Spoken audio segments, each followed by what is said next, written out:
si Paulita, pamangkin ni Doña Victorina.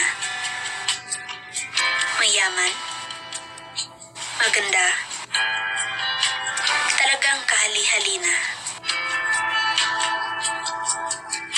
Taglay kong kariktan ay pumupukaw ng mga mata. Lahat ng iyong nanaisin ay nasa akin na. Hindi naman sa pagmamayabang, ngunit halos lahat ng lalaki sa aming universidad ay nabibighani sa aking kagandahan.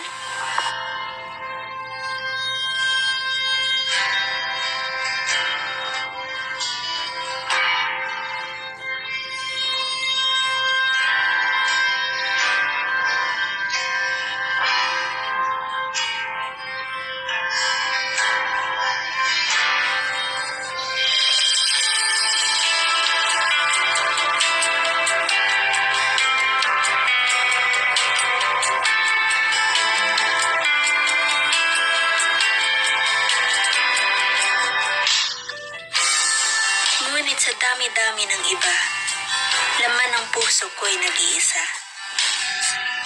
Mga bituin sa langit ay nasa kanyang mga mata. Isagani, ikaw lamang ang gustong makasama.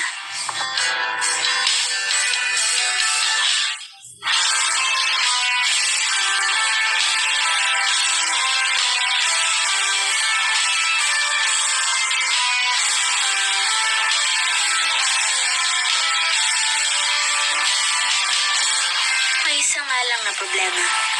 Ang mga kagustuhan natin ay hindi tugma. Pangarap ko'y maabot ang mga tala, at sa iyo'y mas mahalaga ang sinilangang lupa. Kinailangan kong mamili. Para sa akin, ay sino ba ang mas matimbang? Si Sagani na aking tinatangi, o si Juanito at ang kanyang salapi?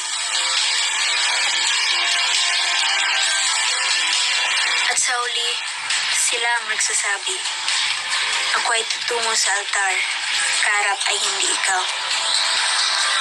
Isa lamang akong babae, ngunit kailangan ko gamitin ang aking isipan. Patawad at paalam, Isagani. Ngunit hindi lagi ang puso'y siya'y maghahari.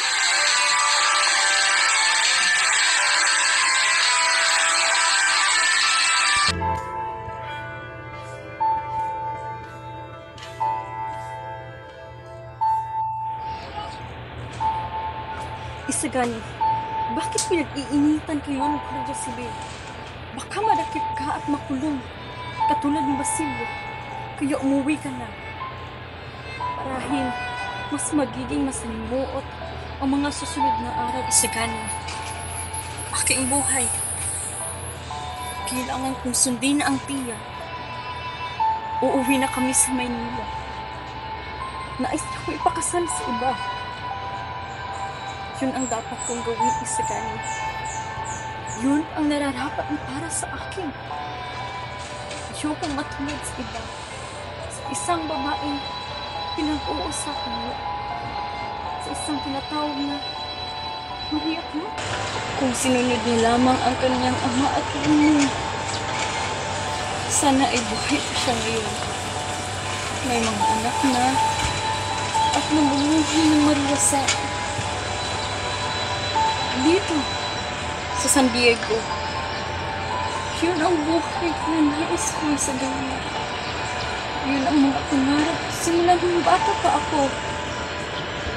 Isang buhay na masaya at walang gulo.